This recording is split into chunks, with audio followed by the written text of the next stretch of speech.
After a disappointing 2023 season, can Josh Heupel and the Tennessee Volunteers rebound in 2024 and possibly find themselves in the 12-team college football playoff at the end of the season? We're going to talk about that today as we preview the 2024 Tennessee Volunteers. We're going to go over the offense. We're going to go over the defense, and then we're going to go game by game, and I'm going to give you a winner and a loser for each one of those games. Let's get started. Before I get into all that stuff, if you are new around here, consider staying true around here. Subscribe to the Carolina Jackpot channel. Click the like button if you enjoy the content that you see here today. Make sure that you share this video out somewhere. Share it to a friend. Share it to a foe. Share it to a Tennessee fan that you may know. Just share it to a college football fan that you may know via X, via Facebook, via whatever social media platform that you choose to use. Want to get the word out about the Carolina Jackpot channel and get some more subscribers for this platform. All right? All right. Look, 2023 was kind of a disappointing year for the Tennessee Vols. They ended up finishing 9-4 overall with a 4-4 record. In the SEC, they did win their bowl game against Iowa, so that was a positive. They shut them out 35-0 to cap off the season. Now, why do I say it was disappointing? Well, they finished 11-2 in the 2022 season. Huge breakout year for the Vols. Gone after 2022 was quarterback Hendon Hooker. In comes quarterback Joe Milton. A lot of Tennessee fans will argue with you and say that, well, we expected a down year because Joe Milton was not as good as Hendon Hooker. But the fact of the matter is, Vegas last year had you picked to win 9.5 games. Well, you won 10 regular season games in 2022. So Las Vegas really didn't see Joe Milton as much of a downgrade as you folks did. A lot of you kind of, when you saw that the season wasn't going the way that you thought it would, you kind of said, well, we're expecting a down year. After you kind of been crowing a little bit all off season. Let's just be fair and call a spade there. But Josh Heupel's 27-12 in 3 years at Tennessee. Pretty stellar record considering the mess that he took over. He's 55-20 in 6 years overall coaching. So on the other 3 years, he only lost 8 games. That's pretty good. The over-under win total, again, this year for the Vols is set at 9.5 games. The over is at plus 130 odds, and the under is at minus 160 odds, which means if you bet $100 that the Tennessee is going to win 9 games or fewer, you will make $62.50. So this year, most of the people who make money betting on games don't think that you're going to win 10 games or more. Recruiting, let's look at that real quick. You're number 14 overall. That's fairly solid.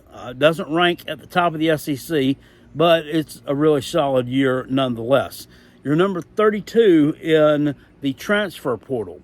Tennessee doesn't utilize the transfer portal quantity-wise as much as some teams do, but quality-wise, they do pretty well. You brought in a left tackle in Lance Hurd, who was a really good player from LSU, and you brought in Chris Brazell from Tulane, who is a pretty big-time wide receiver for that program. Should really help you out a lot.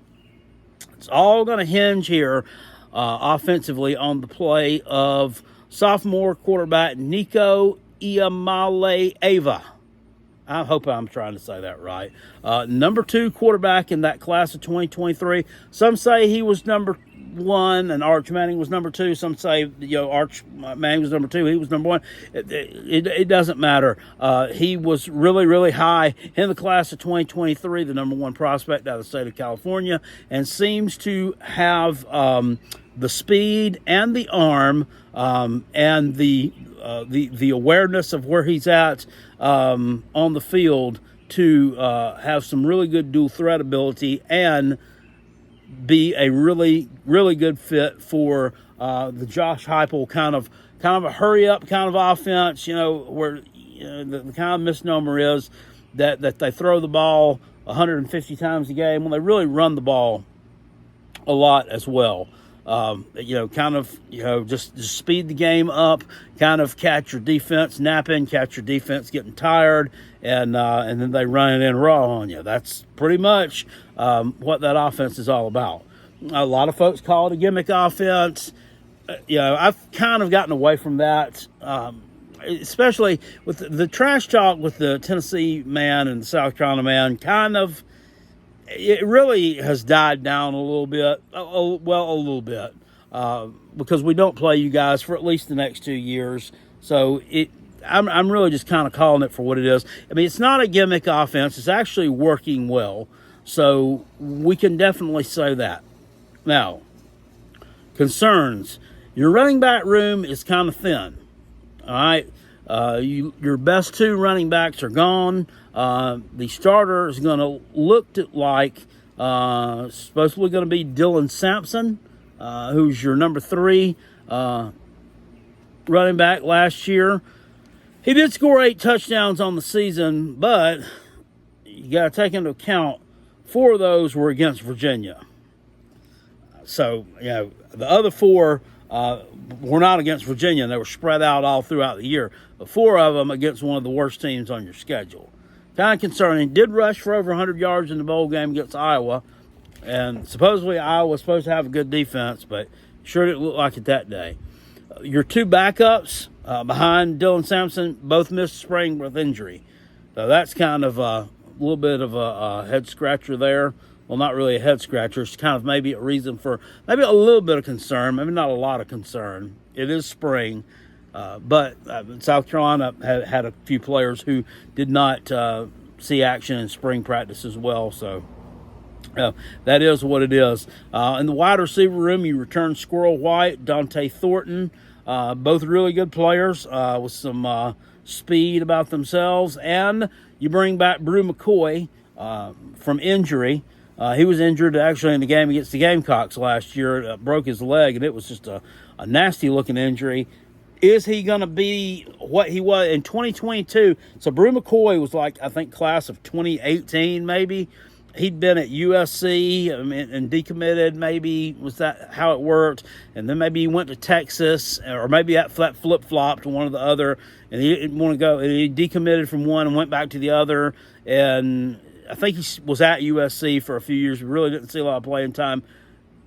Just didn't work out. Ends up transferring to Tennessee. Had a pretty solid 2022 campaign and was on pace to have an even better 2023. And then he goes down to injury. Now, is he going to be able to pick up where he left off at?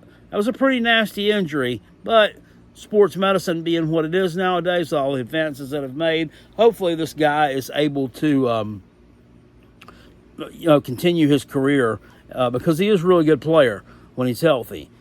Your front 5 on your offensive line, it is fairly solid, led by center Cooper Mays and, of course, the aforementioned Lance Hurd at the very important left tackle position. You kind of lack a little bit of depth over there on that unit, though. Outside of your starting 5, if 1 or 2 of those players go down, you may have some issues. So that's something to think about. Defensively, you only return 2 starters. Your edge rusher, James Pierce, is an All-American candidate, had 10 sacks last year, which is just outstanding. Really, really good player. Your secondary is going to be an issue, most likely, as it has been for a while. You're bringing in several transfer portal pieces, kind of from some lower level schools, though, to fill holes over there on your secondary and try to shore that unit up. You gave up some passing yards last year at some pretty significant clips. I shudder to think, if South Carolina offensive line had actually decided to get on the plane and come to the game with the rest of the team, what Spencer Rattler may have been able to do last year to that secondary once again, but it's a moot point. That game is over and done with, and we got our ass kicked in embarrassing fashion. You got a new place kicker this year as well. a ton of SEC teams that have new kickers, it seems like. I don't know what it is. It just seems like it's a trend this time around. All right. So we are going to put the schedule up behind me here, and I'm going to pick a winner and a loser for each one of these games. I'm going to tell you what kind of record that you're most likely looking at in 2024. Let's get to it. So looking at this schedule, it is an SEC schedule, but you are not one of the teams who's got necessarily a gauntlet to run through like some of them do. Let's kind of get into this. You got 4 games here that I'm going to give you wins in off the rip. We're not even going to really discuss them. August the 31st, UT Chattanooga at home. You'll win that game. September 14th, Kent State at home. You're going to win that game. Kent State is absolutely terrible. November the 23rd, home game against UTEP. Final home game of the year. You'll win that game. And November the 30th, on the road at Vandy. It's going to be a win. We're not even going to discuss that game. Vandy is at LSU the week prior. I look for them to get destroyed there.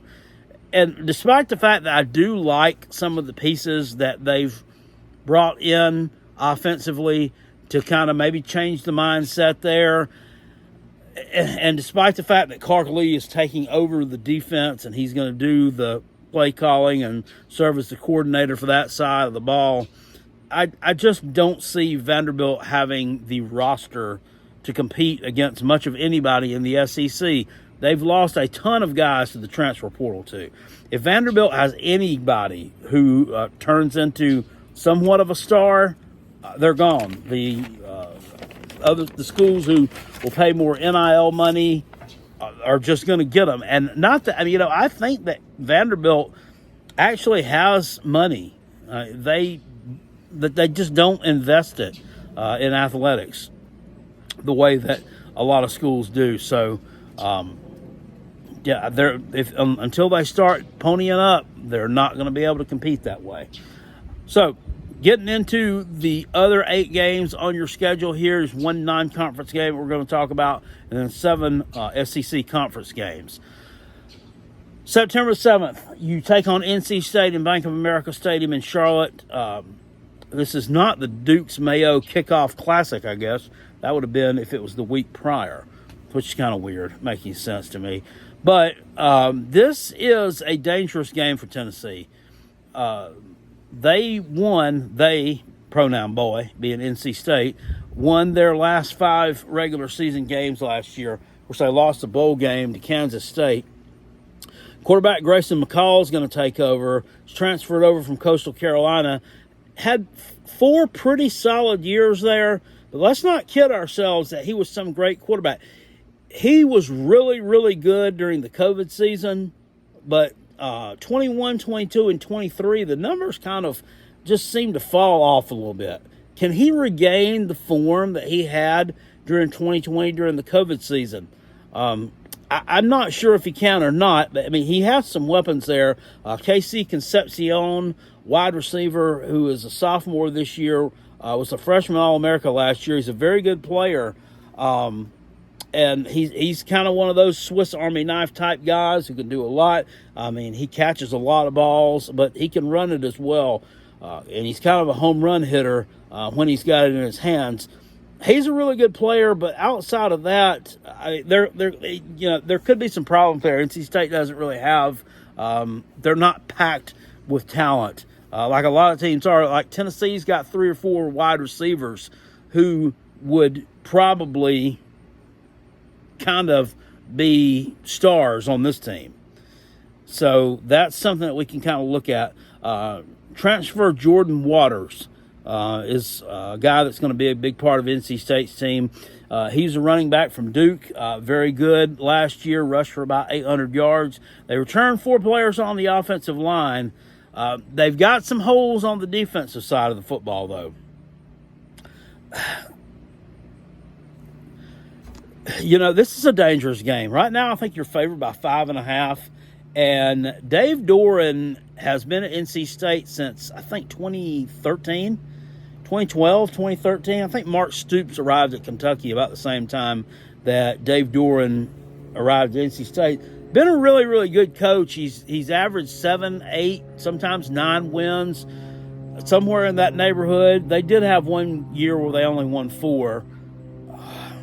But he's looking for that big signature win. He's beat Clemson a couple of times. I mean, can they do something else that's on par with that? Can they knock off Tennessee here?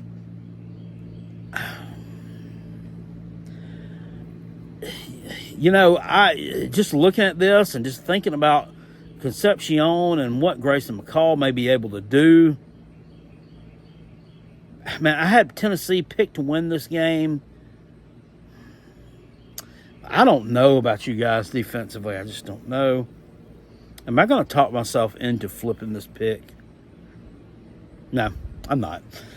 I'm going to give you the win here. So I'm not going to flip this pick, but it's a very dangerous game, and it could be really too close to comfort for you. I just think you've got a little bit more depth than what NC State does, so I'm going to give you the win here in this game. So that would put you at 2-0. On September 21st, you go on the road to Oklahoma. You play Kent State the week before, and Oklahoma plays Tulane the week before. So a significantly better opponent there. So you have the advantage on that front. Where you don't have the advantage at is going on the road in front of what is going to be a very hostile crowd. And this, to me, could be one of the sleeper, like, game of the year picks. The home field advantage is really going to have a lot to come down with this one. Oklahoma's passing game is very, very dangerous. They've got a good quarterback taking over that offense that year in the 5-star Jackson Arnold. Not a lot of people are talking about him because a lot of people are sitting here focused on some of these other quarterbacks taking over programs. But I'm telling you, this guy could be dangerous. He has some dangerous weapons that he can throw the football to. And they've bolstered that defense up as well. It's a little bit concerning that they lost a lot of players off their offensive line. Is that going to be enough to kind of neutralize that Tennessee front four? I'm telling you, this is I went back and forth with this one more than I've went back and forth with some of the other ones. I'm going to give you a loss in this game. I know some other YouTubers have picked Tennessee to win this one. I just don't see you going on the road to Oklahoma in their first SEC game. They're coming out. They're going to be looking to make a statement. I know you're going to be looking to make a statement as well, but I really think that if this game was in Neyland Stadium, I wouldn't have any problem picking Tennessee. They always say that home field advantage is worth like 2.5 points, maybe 2 points, something like that. I don't believe it. In the SEC, I think home field advantage is worth more than that. But I'm going to give you the loss here at Oklahoma, and that is going to put you sitting at, I believe that we are going to be 3-1 at this point. Because I've got to kind of keep this in line here because I picked those other ones first or whatever. You get a do you get a bye week after that? Yeah, you do. You get a bye week after the game on the road at Oklahoma in your first loss. You go on the road, and I think you beat Arkansas. They're bringing in a lot of transfer players, but they've got depth issues. They've got 3 tough games before Tennessee on the road at Oklahoma State. They're at Auburn, and then they have the neutral site thing with Texas A&M. I think they'll probably drop all 3 of those. Sam Pittman is just he's got a rough go of it, and he has had such a rough go of it that he actually went out and hired a fired head coach to lead your offense. A guy who was part of a staff last year that ended up they were all let go, all the Texas A&M staff. I don't think that Arkansas has the depth to compete with Tennessee. I think Tennessee's better on the lines of scrimmage. You're just going to be a better team all around that day. It gets on the road, but give the win to Tennessee in that one. And then that big game, oh boy, at home on October the 12th against Florida. This will make you 3-1, by the way. right? You got one loss on the year so far. Well, how about that? We're home against Florida.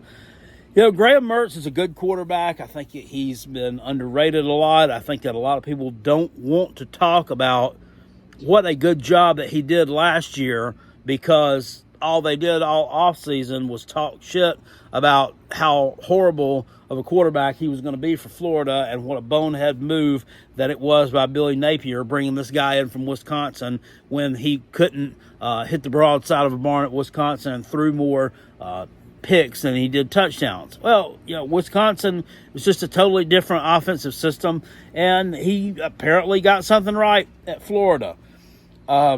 He's just got limited weapons there this year. Their best running back of the two, Etienne and Montreal Johnson. Etienne is gone, transferred out to Georgia. In terms of that Tennessee front four should be able to neutralize Florida's run game.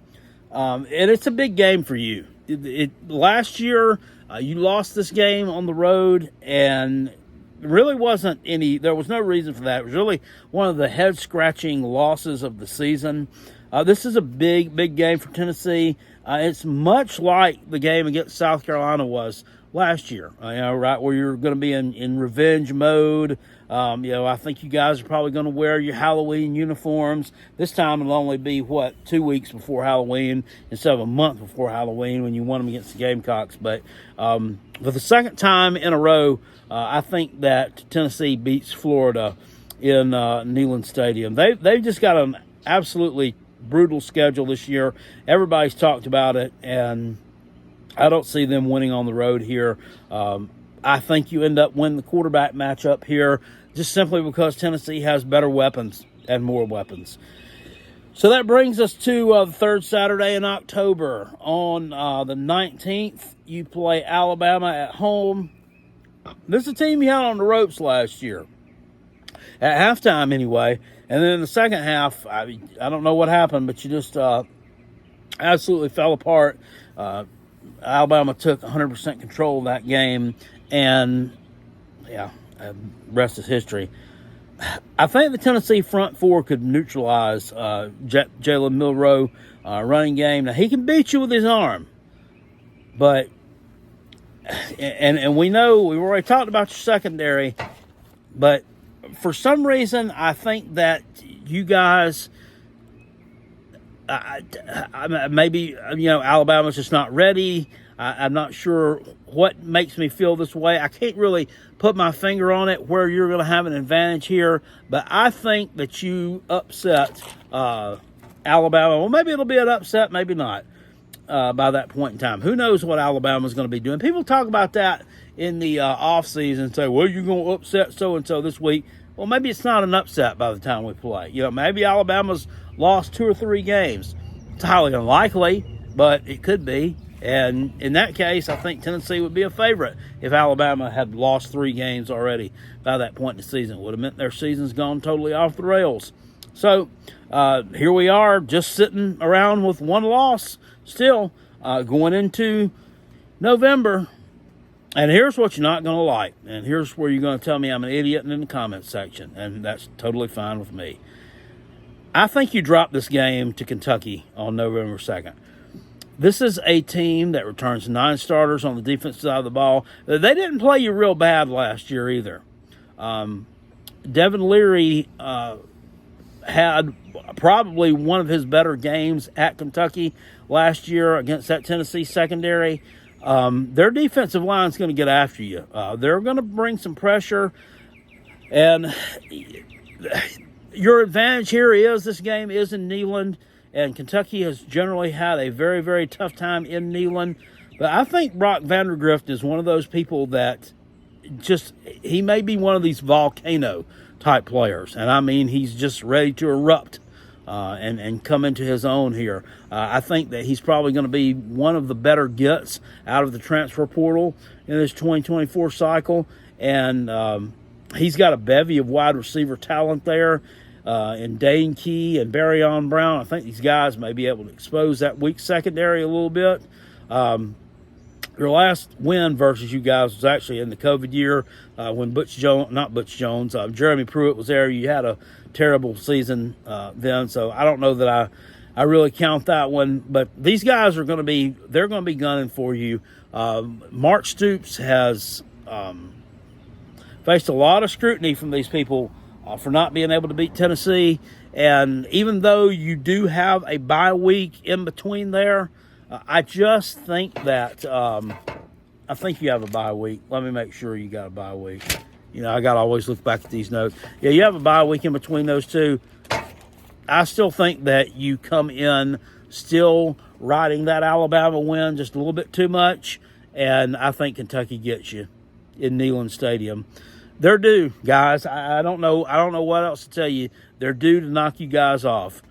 So, whine about it if you want to. But the good thing is you can stop whining because on November 9th, you beat Mississippi State in Neyland Stadium. And I think this is an angry win. This is like when Clemson comes back after an embarrassing loss against somebody. They'll beat somebody really bad, and I call it a little old Clemson win. They're little old Clemson, and they're mad because everybody disrespected them because they lost to Miami or whoever the fuck. It doesn't really matter. It's just giving examples here. And this I think is this is a little old UT win, an angry win. Blake Shapen, quarterback for Mississippi State, and the offensive-minded head coach there, and Jeff Lebby. I think they're going to surprise some people this year. And they're going to put up some points on some teams, and they're going to catch some folks off guard. They've kind of been shoehorned in as like the next to last place team besides Vanderbilt. I'm not really sure about that. I'm not so sure. I think that Jeff Lebby, he's been around a long time, and I really think that this could be a team that's going to surprise her. They could make a bowl, but I think you beat them on November the 9th. And then on November the 16th, you take on Georgia on the road. That's a loss. They have lost one game since the end of the 2016 season. They have lost one game in Sanford Stadium. Anybody want to take a guess who they lost to? The answer might be right in front of your eyes. Carson Beck, one of the top quarterbacks in the country. Not to say that Nico Iamaleava can't be one of the best quarterbacks in the country, but right now, Carson Beck's odds on Heisman Trophy favorite. Either where you look, it's between him and Quinn Ewers, and then there's a couple other guys up there. And these wide receivers, they're going to be rolling by this time. It does come for them off of a streak of games where they're at Texas, they take on Florida in the cocktail party game, and they're at Ole Miss.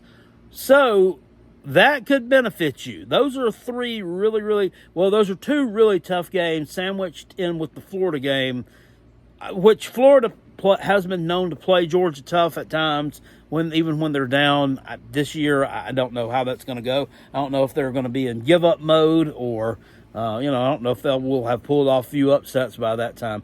Irregardless, it's going to be a tough game for them. So there may be a glimmer of hope there for you, but I just don't see it. I mean, that defense is just so talented, and they're just stacked, and I mean, they just come at you with just waves of talent. I don't know.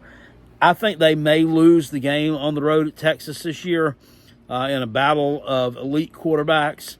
Outside of that, I don't see them losing the game, and I don't see you beating UGA in Sanford Stadium this year, guys. I'm sorry, I just don't see that. Well, and we've already picked the last two games of the season. No one has an easier end to the season, I don't think, than you guys do. And that will end up putting you at 9-3, 5-3 in the SEC.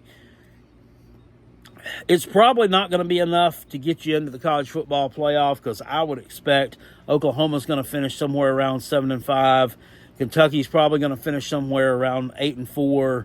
And then the loss to Georgia, that's not going to hurt you.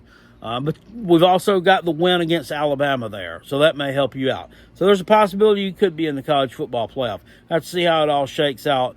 But that's where I see you guys falling out at.